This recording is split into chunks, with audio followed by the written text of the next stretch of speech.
La plupart de ces chantiers-là, on les voit venir. Effectivement, première question que tu te poses, c'est de te dire déjà, Xavi, en termes de gestion, comme tu as eu à dire Kamal, c'est très important. Il arrive dans un club où il va faire plus que du coaching. Il devient manager, là, carrément. Un peu à l'anglaise, à la Arsène Wenger dans le temps. Mais pour être manager de quelque part, pour pouvoir bien manager, il faut connaître. En business, de base, on va te dire qu'un excellent manager de ce qui se passe souvent dans les grandes entreprises asiatiques, c'est des gars qui deviennent PDG, mais avant d'être PDG, c'était eux qui étaient coursiers presque. Voilà, ils étaient à la boîte aux lettres, quoi, tu vois. Mais ils ont fait tous les échelons, ils sont montés. Xavi, c'est la même chose aujourd'hui. Effectivement, Kamal, il a raison sur ce point. Mais là, moi, je regarde et je me dis, OK, Xavi, il connaît. Donc, il va essayer d'éviter les mêmes erreurs. Mais il a tellement de cas, en fait. Le cas Ricky Puig, c'est un cas réel, un jeune talentueux. Le cas Carles Pérez que tu laisses parler, que tu laisses partir, et aujourd'hui, tu te dis, je manque d'ailier, c'est réel. Trincao, tu laisses partir, je manque d'ailier, c'est réel. C'est-à-dire, il y a tellement de mauvais choix qui ont été faits sur ces dernières années. L'espoir est là. Mais Xavi, est-ce que tu penses que la patience, la mine, elle est là pour que les supporters ils soient calmes? Est-ce que les supporters auront cette patience-là? Parce que Olé, la première année, il finit deuxième. Olé a fini deuxième, là. Olé, il finit deuxième. C'est pour ça qu'il est intouchable, Olé. C'est parce qu'il a fini deuxième. Hein. Donc, c'est la question. Mais Olé, il est nul. Donc, et nous, moi, je pense que franchement, je l'ai dit, je ne peux pas dire Xavi tocard. Ça veut dire qu'il y a des choses que moi, dans ma vie, je prie Dieu de ne pas avoir à dire ça. De dire que Xavi, c'est un tocard dans un débrief, franchement. Donc, du coup, est-ce que tu penses qu'il faut de la patience? On dit l'humilité précède la gloire. Ça, c'est Proverbe 18-12. 18-12. Alléluia. Hein? L'humilité précède la gloire. Les supporters du Barça vont devoir être humbles pendant un certain moment. Parce que là, on est dans une situation où tout allait mal. Franchement, quand on dit tout allait mal, c'est-à-dire c'est du président au médecin. Et là, non, sérieusement. Et puis, moi, j'espérais. Et on a fait comme Kamal a dit, il y a des changements qu'on attendait plus tôt. Moi, je pense qu'une fois que Laporta était arrivé, je pensais qu'il allait vraiment faire le ménage dès cet été, changer de coach, changer de staff médical, parce que les problèmes de blessure, ce n'est pas récent. Ça fait des années que Dembélé, on ne l'a jamais vu. Il est là depuis au moins 4 ans. On ne l'a jamais vu jouer. Donc, on ne l'a jamais vu jouer à son vrai niveau pendant 10 matchs d'affilée, par exemple. Donc, par rapport à ça, il y avait des changements qu'on attendait depuis longtemps. Maintenant, là, Xavi, il arrive. Et comme Kamal il a dit, la différence entre Xavi et Pirlo, Lampard et tout ça, c'est que Xavi arrive dans son club et on lui demande de jouer un style qu'il connaît très bien à la perfection. Et je pense que Xavi, niveau personnalité, c'est quelqu'un, en tant que joueur, ça se voyait déjà que c'est quelqu'un qui est très cérébral, qui est très dans la réflexion, dans l'analyse. Et je l'ai écouté, par exemple, il y a une vidéo qui est très intéressante sur YouTube, Coach's Corner, où il explique un peu sa philosophie de jeu. Et tu vois que par rapport à sa philosophie de jeu, oui, en ce moment, il aura des problèmes à avoir un 11 correct, parce qu'il y a trop de blessés. Mais par rapport à sa philosophie de jeu, tu vois déjà qu'il y a des principes qui sont prioritaires à implémenter au Barça. C'est pour ça que je n'ai pas envie d'individualiser les problématiques en disant d'individualiser par rapport aux joueurs et tout ça, au manque de joueurs, parce que les joueurs ne sont pas là. Ça, c'est la réalité du moment, tu vois.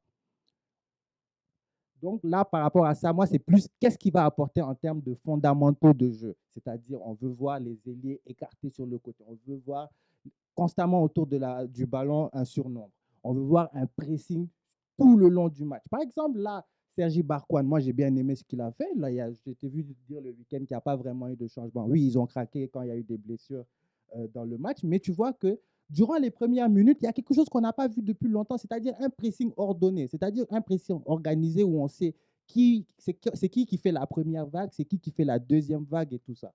Et ça, c'est important. On voit aussi le positionnement des joueurs sur les côtés. Tu vois Dembélé, comment ça s'appelle, Ansu Fati qui joue collé à la ligne. Depuis combien de temps tu ne voyais pas ça, en fait.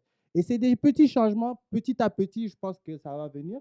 Xavi, il est conscient qu'il doit travailler. Il est conscient que franchement, là, il ne va pas laisser aucun. Les gens parlent d'amitié entre lui, Busquets, Piqué et tout ça. Je pense que Xavi, là, il sait que c'est sa chance. Sur ce point-là, je voulais te relancer. Piqué est très influent. Oui. Sergio Roberto, comme j'ai dit, on s'en fout. Oui. Busquets est influent, mais il est en forme quand même. Il sort de l'Euro, tout ça. Il fait son match. C'est Piqué qui a un problème plus ou moins. comment est-ce que tu penses que Xavi, il faut piquer à la porte, en fait? Mais on Ou le est-ce fout que... pas à la porte. Mais tu penses que Xavi, c'est pas qui? Xavi, tu sais pas. Xavi, c'est quoi le truc? C'est qu'il a une apparence calme. Mais Xavi, c'est quelqu'un qui est très pragmatique. Hein? C'est quelqu'un, il sait, en fait, il n'a pas 10 000 occasions de coacher le Barça. En fait, c'est que soit tu restes là à faire le bisounours, à jouer les poteaux avec Piqué, et puis tu te fais virer après un an, et puis c'est fini presque pour ta carrière de coach, ou tu prends des décisions froides, et puis tu fais ce que tu as à faire. C'est-à-dire que oui, les gars ont fait leur moment, ils ont fait 10 ans, 15 ans au Barça. Maintenant, c'est à une nouvelle génération d'émerger, et il y a des décisions à prendre. C'est tout. Et puis, je pense que Xavi, il joue sa survie là. Et je pense qu'il a assez longtemps réfléchi pour laisser son contrat de Al-Sadd. Il a fait des sacrifices financiers, personnels et plein de choses. Il a réfléchi. Il avait même refusé plus tôt l'été, disant qu'il n'était pas sûr. Mais là, je pense qu'il a regardé le groupe. Il a regardé les problèmes du Barça. Il a bien réfléchi. Et puis, je pense qu'il a un plan. J'ai confiance. Kamal, tu avais quelque chose à dire là-dessus? Il a aussi des cracks. C'est-à-dire que des gens comme Gavi, Nico Gonzalez et Pedri, tu sens que c'est des cracks en puissance. Donc en fait, ces mecs-là, ils connaissent déjà le système par cœur. Depuis tout petit, ils savent comment jouer. C'est-à-dire que tu les mets sur le terrain, les combinaisons vont se faire toutes seules. Après, il ne faut pas les cramer. Ça, c'est autre chose. Ils ont 17-18 ans. Mais leur donner du temps de jeu quand il faut. Mais c'est une question de philosophie. Et moi, je trouve que Koeman, il a rompu avec cette tradition, en fait, qui a toujours existé. C'est-à-dire que quand tu regardes, tu as eu 5 coachs hollandais au Barça, donc Rinus Michels, qui était le cerveau de l'Ajax. Ensuite, tu as eu Cruyff, Van Gaal, Rijkaard. Et donc, ils ont tous quand même apporté quelque chose. Ils ont tous gagné des choses. Comment n'a jamais fait progresser personne? C'est quand même assez incroyable. Et d'ailleurs, merci Kamal d'avoir ramené ce point-là. Et je veux en profiter pour, Vincent, te poser la question. C'est qui est justement pertinent? Michels, Rijkaard, Van Gaal. Les gars, ils ont tous prouvé quelque chose. On arrive sur Ronald Koeman. C'est compliqué. Alors là, Xavi est de retour et on nous dit qu'enfin, c'est terminé. Là. Apparemment, c'est fini. Là. Les conneries de 3, je sais pas quoi, c'est fini. Là. De retour au 4-3-3 de base, ça va jouer au football et ça va jouer au football en tant que tel. C'est fini les Sergio Dest qui jouent là-bas, les défenses à 3. Je pense que Xavi n'est pas dans cette vibe-là. Je pense qu'il est de retour sur les bases du Barça. Ce qui fait le Barça, c'est qu'il nous a fait, je pense, nous tous, en tant que fans du football, un peu apprécier ce club-là. Peut-être sauf les Madrilènes. Mais nous a... les gars de Manchester aussi. Les gars de Manchester, mais ça nous fait passer à cause des Ligues des Champions. Les gars sont piqués. À cause des trucs. Mais ça va aller. Le Barça qui va revenir sur ses fondamentaux, est-ce que c'est pas ça la clé du succès finalement avec un Xavi, comme disait Kamal, de la maison? Mais déjà, Xavi, il a un avantage à avoir été un ancien joueur, c'est que déjà, il joue au milieu du terrain. Si tu remarques, les meilleurs entraîneurs, alors pas tous, hein, bien sûr, il y a toujours des exceptions à la règle, les meilleurs joueurs qui deviennent ensuite des bons entraîneurs ou des très bons entraîneurs, c'est des joueurs qui ont été au centre du jeu. Les gardiens de but. En fait, soit ils sont au centre ou derrière. Mais devant, des fois, ils ne voient pas. Xavi, il a été le maestro du Barça avec Iniesta pendant des années. Donc là, pour moi, oui, Xavi, il a tout intérêt à revenir aux bases de ce qui ont fait le succès. Puisqu'en plus, c'est un pur élève de Guardiola. Et puis, il a vu Rijkaard avant. Enfin, Xavi, il est là depuis 98. Il est là. Puyol, il était avec le Barça B déjà. Encore. Donc, que Xavi était déjà là. Donc, pour moi, à l'heure actuelle, ce qui va lui faire défaut, c'est comme ce qui a été fait défaut à Pirlo, c'est que derrière, est-ce que la direction du Barça, comme la direction de la Juve, n'a pas été capable de le faire à l'époque? Est-ce qu'elle va pouvoir être capable de recruter les joueurs dont va avoir besoin Xavi pour repartir comme l'a fait Rijkaard au début? Au début, ils n'ont pas fait monter la Masia. Au début, ils ont recruté des mecs comme Deco, comme Ronaldinho, etc. Oui, Eto'o. Et ensuite, tu as la Masia qui s'est intégrée peu à peu avec Iniesta, donc Xavi était déjà là, il y avait déjà Puyol, et puis ensuite ils ont rapatrié Piqué de Manchester United, etc. Donc là, derrière, oui, il n'y a pas de successeur à Messi, pour l'instant, à la Masia.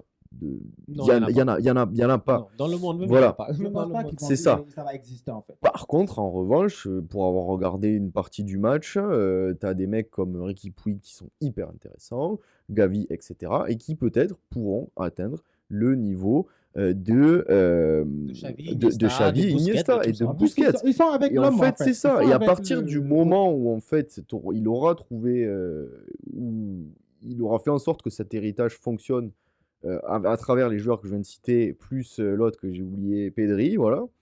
Euh,